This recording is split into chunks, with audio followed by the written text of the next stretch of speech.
ਵਾਲਿਓ, ਤੁਸੀਂ ਦੇਖ ਰਹੇ ਹੋ ਪੰਜਾਬੀ ਪ੍ਰਚਾਰ ਟੀਵੀ ਤੇ ਮੈਂ ਹਾਂ ਤੁਹਾਡਾ ਪ੍ਰਾਹੁਣਚਾਰ ਮੀਆਂ ਆਸਫ ਅਲੀ। ਤੇ ਪਿਛਲੇ ਕਈ ਦਿਨਾਂ ਤਰ੍ਹਾਂ ਅੱਜ ਫਿਰ ਮੈਂ ਮੌਜੂਦ ਹਾਂ ਇੱਥੇ ਦਰਬਾਰ ਸਾਹਿਬ ਕਰਤਾਰਪੁਰ ਸਾਹਿਬ ਗੁਰਦੁਆਰਾ ਦਰਬਾਰ ਸਾਹਿਬ ਤੇ ਮੇਰੇ ਨਾਲ ਇਸ ਟਾਈਮ ਮੌਜੂਦ ਆ ਇੱਕ ਸਿੱਖ ਫੈਮਿਲੀ। ਇਹਨਾਂ ਦੇ ਨਾਲ ਅਸੀਂ ਗੱਲ ਕਰਦੇ ਹਾਂ। ਅਸਲਾਮ ਅਲੈਕੁਮ, ਸਤਿ ਸ੍ਰੀ ਅਕਾਲ ਜੀ। ਵਾਲੇਕੁਮ ਸਲਾਮ, ਸਤਿ ਸ੍ਰੀ ਅਕਾਲ। ਕੀ ਹਾਲ ਚਾਲ ਹੈ ਜੀ? ਠੀਕ ਹੈ ਜੀ। ਕੀ ਨਾਂ ਤੁਹਾਡਾ? ਮੇਰਾ ਨਾਮ ਸਤਵੰਤ ਸਿੰਘ ਹੈ ਜੀ। ਅੱਛਾ, ਤੇ ਕਿੱਥੋਂ ਆਏ ਹੋ? ਅਸੀਂ ਇੱਥੇ ਡਿਸਟ੍ਰਿਕਟ ਰੋਪੜ ਸਾਡਾ। ਅੱਛਾ, ਰੋਪੜ ਤੋਂ ਆਏ ਜੀ।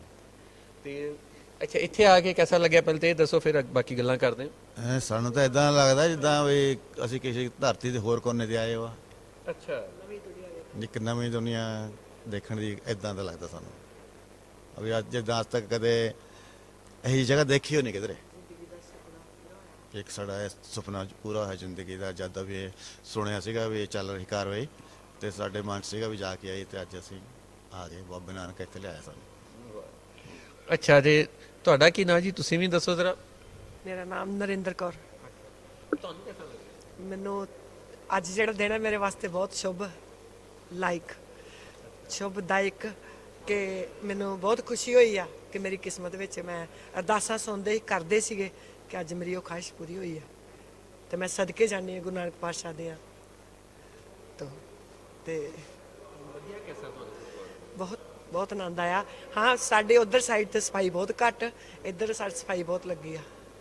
ਹਾਂਜੀ, ਹਾਂ, ਬਾਰਡਰ ਕ੍ਰਾਸ ਕੀਤਾ ਤਾਂ ਵੀ ਸਫਾਈ ਲੱਗੀ, ਇੱਧਰ ਵੀ ਬਹੁਤ ਸਫਾਈ ਲੱਗੀ ਆ। ਬਹੁਤ ਵਧੀਆ ਲੱਗਾ।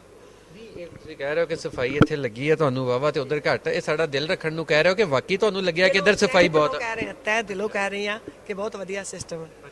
ਜਿਵੇਂ ਇੱਧਰ ਬੱਸਾਂ ਲੱਗੀਆਂ, ਉਧਰ ਆਟੋ ਲੱਗੇ ਆ, ਜਿਵੇਂ ਹਨਾ, ਬਹੁਤ ਵਧੀਆ। ਇੱਧਰ ਚੇਂਜ ਬਹੁਤ ਵਧੀਆ ਵਾ, ਸਿਸਟਮ ਬਹੁਤ ਵਧੀਆ ਮਤਲਬ। ਹਾਂਜੀ ਹਾਂਜੀ, ਤੇ ਸ਼ੁਕਰ ਕਰਦੇ ਆਪਾਂ ਪ੍ਰਮਾਤਮਾ ਦਾ ਕਿ ਸਾਡੀ ਲੱਕੀ ਕਿਸਮਤ ਆ ਕਿ ਅਸੀਂ ਇੱਥੇ ਪਹੁੰਚੇ ਆ। ਸਾਨੂੰ ਗੁਰੂ ਨਾਨਕ ਪਾਤਸ਼ਾਹ ਨੇ ਇੱਥੇ ਲੈ ਕੇ ਆਂਦਾ।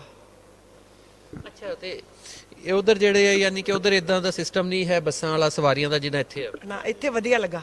ਹਾਂ, ਬਹੁਤ ਵਧੀਆ ਲੱਗਾ ਇੱਥੇ ਸਿਸਟਮ। ਤੇ ਸਫਾਈ ਸਫੂਈ ਜਿਹੜੀ ਆ ਉਹ ਵੀ ਤੁਸੀਂ ਦੱਸ ਰਹੇ ਹੋ ਕਿ ਇੱਧਰ ਇਹ ਬਹੁਤ ਵਧੀਆ ਰੂਲ ਲੱਗੇ ਆ, ਬਹੁਤ ਵਧੀਆ। ਮਨ ਨੂੰ ਬਹੁਤ ਖੁਸ਼ੀ ਹੋਈ।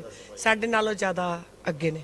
ਅੱਛਾ, ਬਲਕਿ ਚਲੋ ਗੱਲਬਾਤ ਜਾਰੀ ਹੈ ਨਾਲ। ਹਾਂਜੀ ਭੈਣ ਜੀ, ਤੁਹਾਡਾ ਕੀ ਨਾਮ? ਸੁਖਵਿੰਦਰ ਕੌਰ। ਅੱਛਾ, ਤੇ ਤੁਸੀਂ ਵੀ?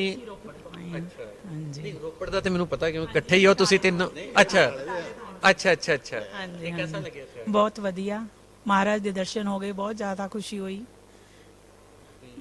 ਤੇ ਇੱਥੇ ਹੁਣ ਦੁਬਾਰਾ ਕਦੋਂ ਆਉਣ ਦਾ ਪ੍ਰੋਗਰਾਮ ਕਹਿੰਦੇ ਬਣਾਓਗੇ? ਪ੍ਰਮਾਤਮਾ ਸਾਨੂੰ ਹਰ ਸਾਲ ਜਾਂ 6 ਮਹੀਨੇ ਬਾਅਦ ਜਿੱਦਾਂ ਵੀ ਅਸੀਂ ਆਈਏ ਤੇ ਸਾਨੂੰ ਇੱਥੇ ਪ੍ਰਮਾਤਮਾ ਦਰਸ਼ਨ ਕਰਵਾਏ। ਹਾਂਜੀ, ਬਹੁਤ ਖੁਸ਼ੀ ਹੋਈ। ਸਾਨੂੰ ਫੇਰ ਮੌਕੇ ਮਿਲਣ ਤਾਂ ਆਪਾਂ ਫੇਰ ਆਈਏ। ਅੱਛਾ, ਵਾਹ। ਅੱਛਾ, ਗੱਲ ਇਹਨਾਂ ਦੀ ਸਹੀ ਕਹਿੰਦੇ ਕਿ ਸਾਨੂੰ ਫਿਰ ਮੌਕੇ ਮਿਲਣ ਤੇ ਅਸੀਂ ਫਿਰ ਆਉਂਦੇ ਰਹੀਏ।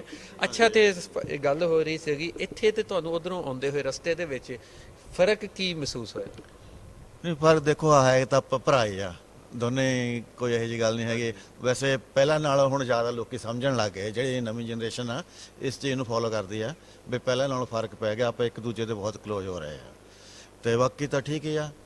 ਜੋ ਬਾਰਡਰ ਦੇ ਮੁਤਾਬਕ ਜੋ ਹੈਗਾ ਇੰਸਟਰਕਸ਼ਨ ਜੋ ਪੂਰੀਆਂ ਕਰਨੀਆਂ ਪੈਣੇ ਤੁਹਾਨੂੰ। ਬਿਲਕੁਲ, ਉਹ ਤੇ ਲੱਗਣੀ ਹੈ। ਨਹੀਂ ਕਿ ਫਰਕ ਕੋਈ ਨਹੀਂ, ਉਹਨਾਂ ਦਾ ਕਹਿਣਾ ਕਿ ਦੋਵੇਂ ਪਾਸੇ ਇੱਕੋ ਜਿਹੇ ਆ ਔਰ ਕਲਚਰ ਵੀ ਇੱਕੋ ਜਿਹਾ, ਇਲਾਕਾ ਵੀ ਇੱਕੋ ਜਿਹਾ, ਬਿਲਕੁਲ ਸਾਰਾ ਕੁਛ, ਤੇ ਕੋਈ ਫਰਕ ਇਹਨਾਂ ਨੂੰ ਇੱਥੇ ਨਹੀਂ ਲੱਗਿਆ। ਤੇ ਬਾਹਰਲੇ ਖੁਸ਼ ਵੀ ਬਹੁਤ ਜ਼ਿਆਦਾ ਇੱਥੇ ਆ ਕੇ। ਪਰ ਦੂਜੀ ਗੱਲ ਜਿਹੜੀ ਇਹਨਾਂ ਨੇ ਕੀਤੀ ਆ ਉਹ ਹੈਰਾਨਕੁਨ ਵਾਕਈ। ਇਹਨਾਂ ਦਾ ਕਹਿਣਾ ਕਿ ਜਿੰਨੀ ਸਫਾਈ ਇੱਧਰ ਸਾਨੂੰ ਦਿਸ ਰਹੀ ਔਰ ਖਾਸ ਕਰ ਗੁਰਦੁਆਰਾ ਸਾਹਿਬ 'ਚ ਵੀ ਤੇ ਉਵੇਂ ਵੀ ਉਨੀ ਸਫਾਈ ਸ਼ਾਇਦ ਉੱਧਰ ਨਹੀਂ ਹੈਗੀ। ਬਹਰਹਾਲ ਇਹਨਾਂ ਨੂੰ ਖੁਸ਼ੀ ਹੋਈ। ਇਹਨਾਂ ਦੇ ਖੁਸ਼ ਹੋਣ ਦੇ ਨਾਲ ਅਸੀਂ ਆਪ ਬਹੁਤ ਜ਼ਿਆਦਾ ਖੁਸ਼ ਹੁੰਦੇ ਹਾਂ ਕਿ ਜਦੋਂ ਸਾਡੇ ਪ੍ਰਾਹੁਣੇ ਆਉਂਦੇ ਆ ਇੱਥੇ ਤੇ ਆ ਕੇ ਭੈਣ ਭਰਾ ਸਾਡੇ ਖੁਸ਼ ਹੁੰਦੇ ਆ, ਤੇ ਸਾਡੇ ਲਈ ਵੀ ਖੁਸ਼ੀ ਦਾ ਮੁਕਾਮ ਆ ਕਿ ਸਾਡੀ ਵਜ੍ਹਾ ਤੋਂ ਕੋਈ ਹੋਰ ਵੀ ਖੁਸ਼ ਹੋ ਰਿਹਾ।